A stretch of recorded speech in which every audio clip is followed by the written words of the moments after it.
Welcome into Giants Postgame Wrap-Up presented by Mercedes-Benz, the official luxury automobile of the New York Football Giants. The Giants open their season with a Monday night football game at MetLife against the Pittsburgh Steelers. Came away with the 26-16 loss, and we are here to break it all down. I'm Madelyn Burke, joined by Super Bowl champion Shaun O'Hara. And Shaun, quick reaction to this game.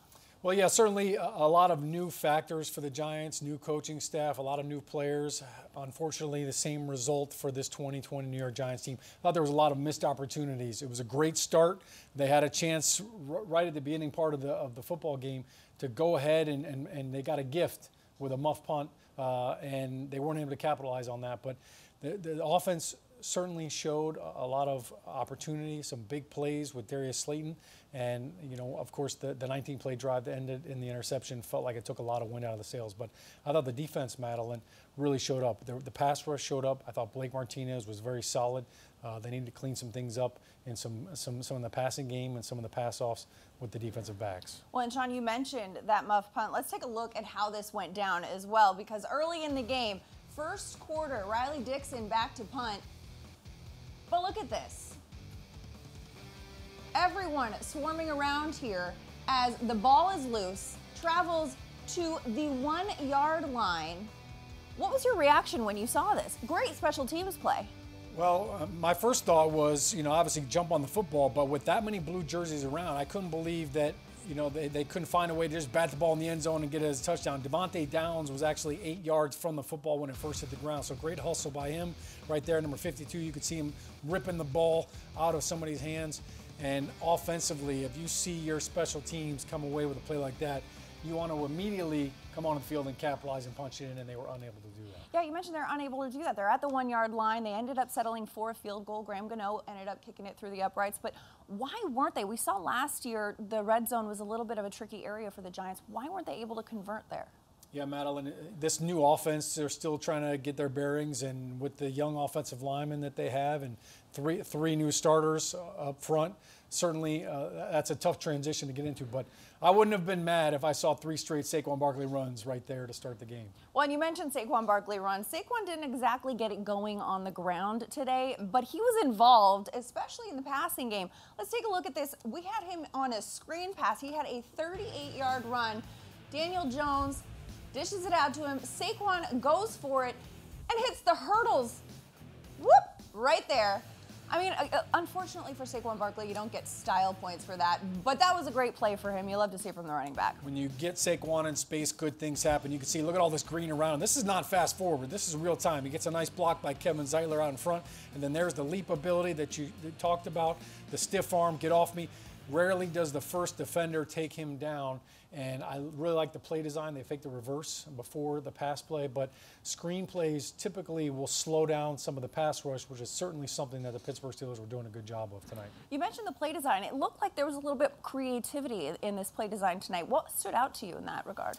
Well, I think when you look at a lot of the pre-snap motions, Jason Garrett loves to move tight ends to the opposite sides, get some wide receivers flip-flopping in motion, which can create some confusion on the defensive side of the football. What I really loved, though, Madelyn, was the up-tempo. When the Giants went no huddle and they went up to the line, I felt like Daniel Jones was at his best, and I think they're going to try to continue to do more of that. Well, the Giants were really in this one. They started out strong. They scored on that opening, on that muffed punt. They ended up being up 10-9 with the Steelers missing the PAT on their first touchdown.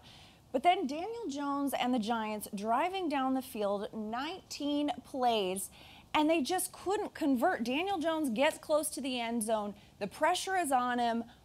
And what happened there? Yes, a 19-play drive. Madelyn, I was out of breath. It was such a long drive, and this. Look, he's rolling out to the left right here, and you could see he's in trouble. He's trying to throw the ball away right here. Right now, he's looking at Saquon Barkley. As soon as Saquon was covered, he should have just thrown the ball out of bounds over Saquon's head. It was second down. Move on to third down. Don't let something bad like that happen. There's a saying in offensive football, don't make a bad play worse. And in that situation, Daniel Jones, certainly a learning experience. Cam Hayward ended up coming up with that pick. That 19-play drive is tied for the longest since 1999. That resulted in a turnover.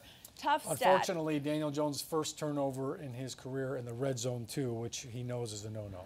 Daniel Jones, though, did do a pretty good job with that ball security. You saw when he did get hit from that Steelers defense, he was very conscious of not fumbling the ball. Yeah, you could see there was a couple of times where he thought about running with the football, and he had both hands on it, and it was not the same Daniel Jones we saw last year running wildly with the ball out and exposed. So it's something that he's definitely aware of.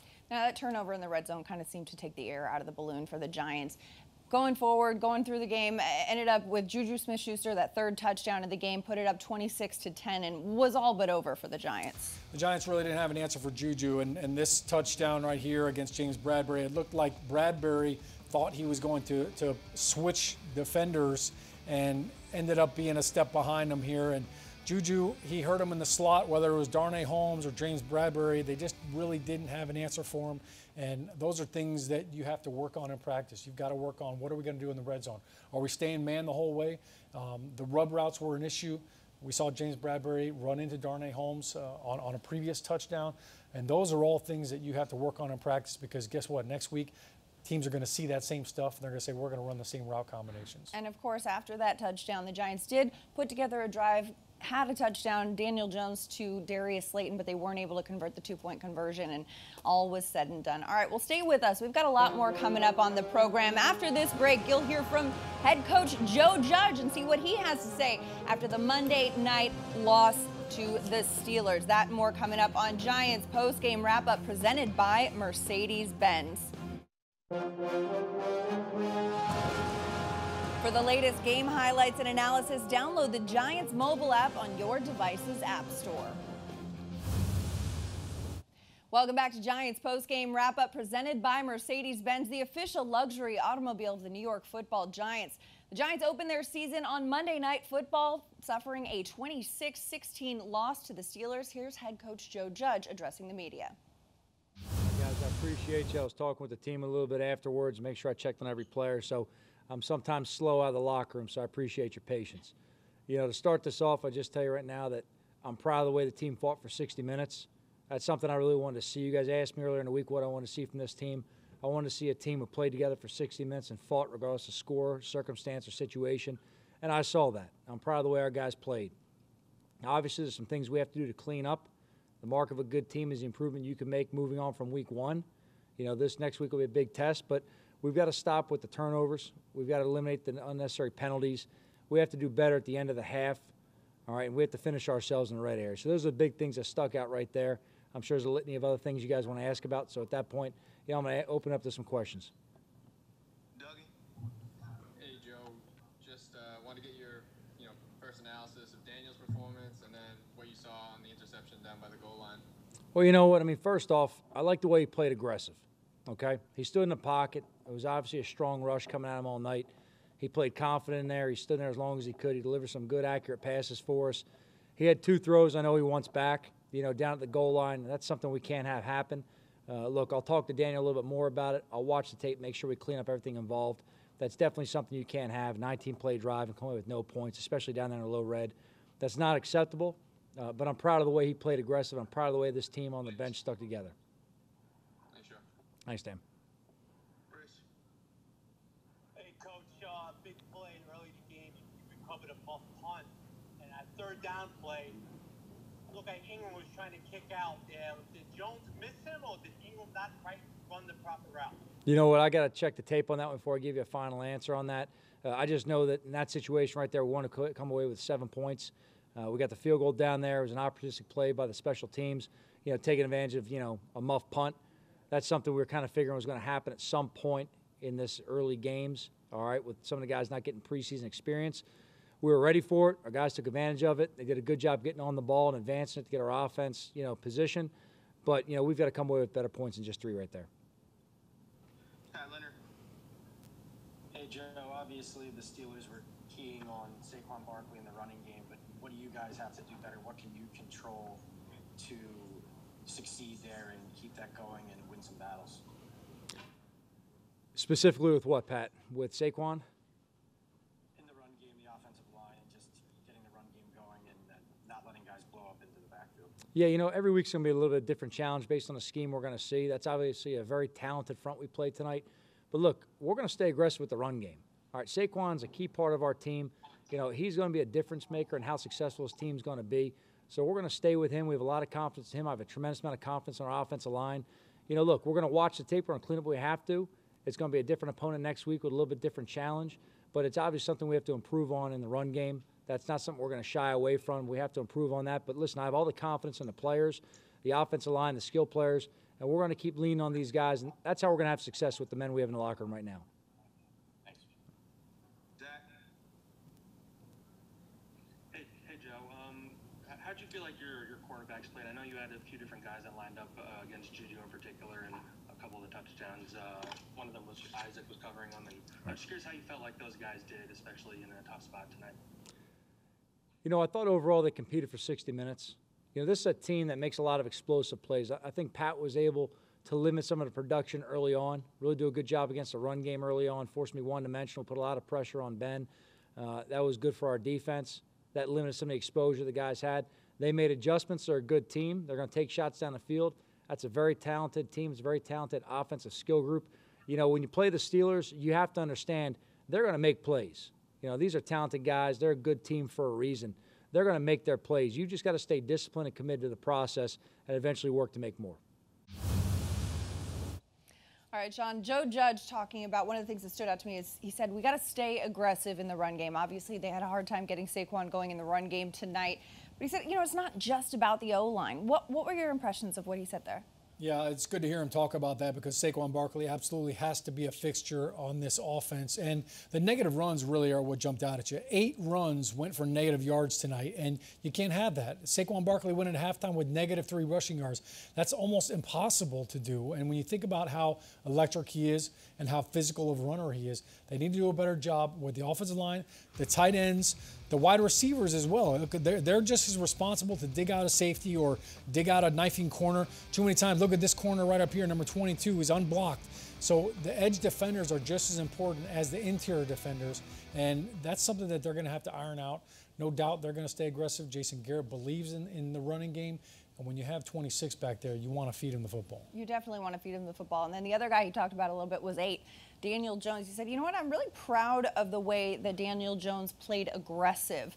Obviously, there's a couple of throws that he wants back, a couple of them that we've talked about already. But what do you make of that? Daniel Jones hung in the pocket tonight.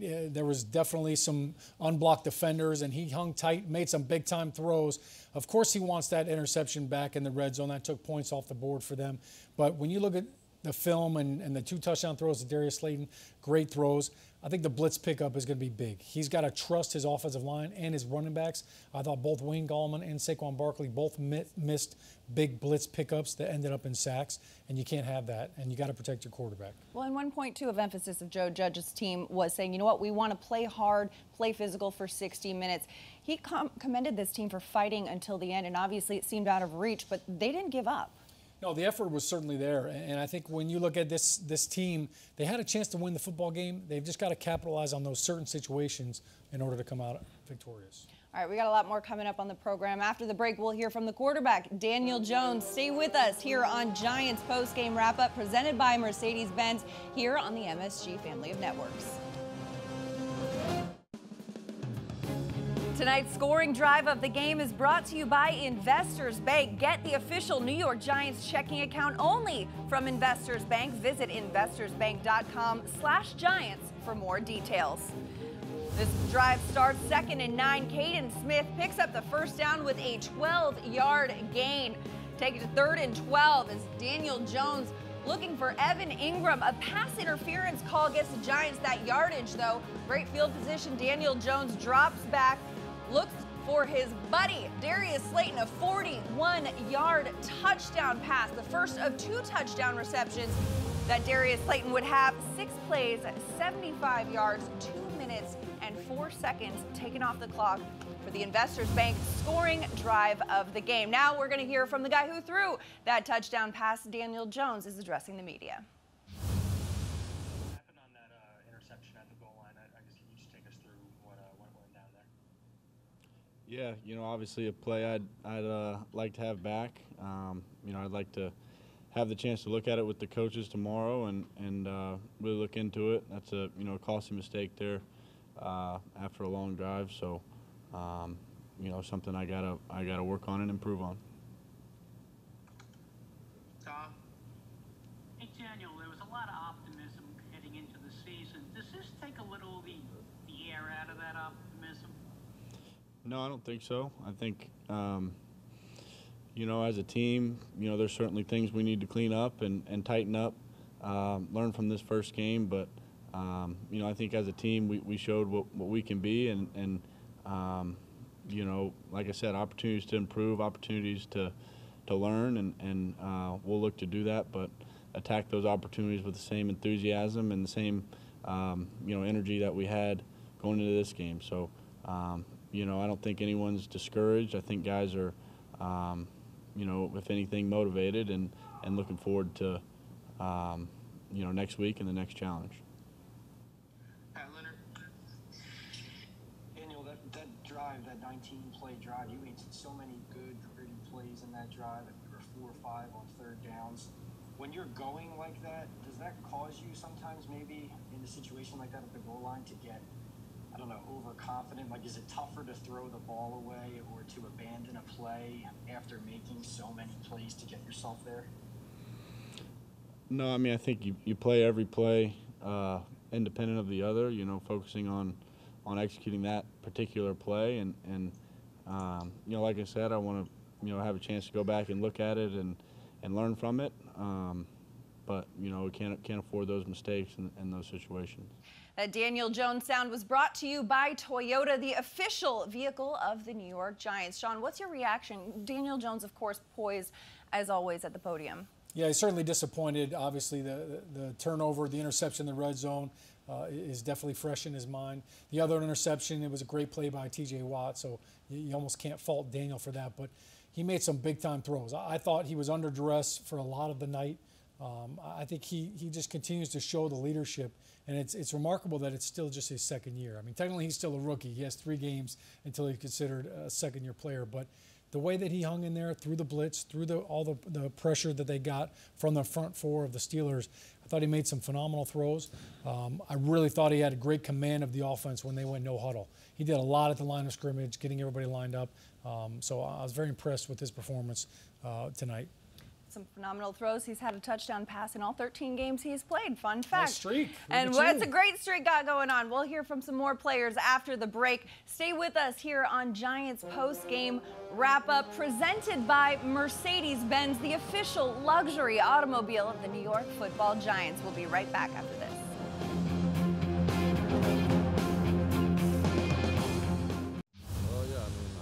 I want to look at the tape before I know exactly to assess myself, but I felt like kind of going out there, first circumstance with not having fans, first game with a new team, new defense and everything. I felt confident out there, felt I knew what I was doing, was able to play fast, be aggressive, and just go and make plays at the line of scrimmage. We just got to go back and watch the film and learn. You know, something I'm proud about the team today is the way that we fought, especially when we were hit with adversity. So we just got to go back, watch film, continue to believe in each other, and come ready to work next week and get ready for Chicago. Welcome back to Giants Post-Game Wrap-Up, presented by Mercedes-Benz. Shaun, we heard from Blake Martinez and Saquon Barkley, and I know we've talked a little bit about Saquon tonight, but we haven't really talked about Blake Martinez. His first game as a New York Giant, 8 tackles, 4 assists, and tackle for loss. What did you see from him tonight? Yeah, Madelyn, Blake was all over the field, and he made numerous tackles. It was behind the line of scrimmage. It was sideline to sideline. But most importantly, against the Pittsburgh Steelers offense that you really didn't have anything to go from in preseason, I thought he did a great job getting everybody lined up, making sure everybody was on the same page. He's no doubt a big addition to this defense. And I thought up front they really did a great job getting pressure on Ben. Now, the Giants have a tough start to this season. Week 1 against the Pittsburgh Steelers. Obviously no easy task. Week 2, if we look ahead, next week they play the Chicago Bears at Chicago, 1 p.m. kickoff on September 20th. When you look at that matchup and we look at what we saw from the Bears in that comeback win against the Lions this weekend, what are your early anticipations? Yeah, Mitch Trubisky throwing 3 touchdown passes. Certainly he's coming in hot. I think the running game is going to be a big factor. David Montgomery and Tariq Cohen, those are 2 tough matchups. But defensively, look, it's not any easier. The Pittsburgh Steelers had really good pass rushers. The Chicago Bears do too. Akeem Hicks, Khalil Mack. So it's not going to get any easier up front. The one thing they have to do, Madelyn, they've got to put out the fire. All right, the Pittsburgh Steelers blitz them over and over again. No doubt, Chuck Pagano, the defensive coordinator for the Bears, is looking at that. They're going to run some of those same blitzes to try to find out, did Daniel Jones and this offensive front figure it out, and can they pick it up? Absolutely, because we remember what happened last year, Daniel Jones against the Bears. He had that fumble and all that kind of stuff too, so you want to make sure he can keep taking care of the ball out there in Chicago. This will also be the first time the Giants travel in this new look COVID season, which will add an interesting element as well. Yeah, it's going to be, different for everybody, the preparation. I think that the players have done a great job handling all that. Certainly the coaches have as well. All right, well, thanks for stopping by and hanging out with us tonight. And also, we are here every night after game day on MSG Networks for Giants Postgame Wrap-Up, 11:30 p.m. on MSG Networks for Super Bowl champion Shaun O'Hara. I'm Madelyn Burke. We'll see you next time. Thanks for hanging with us. Giants Steelers, tough loss. You know what? We got next week.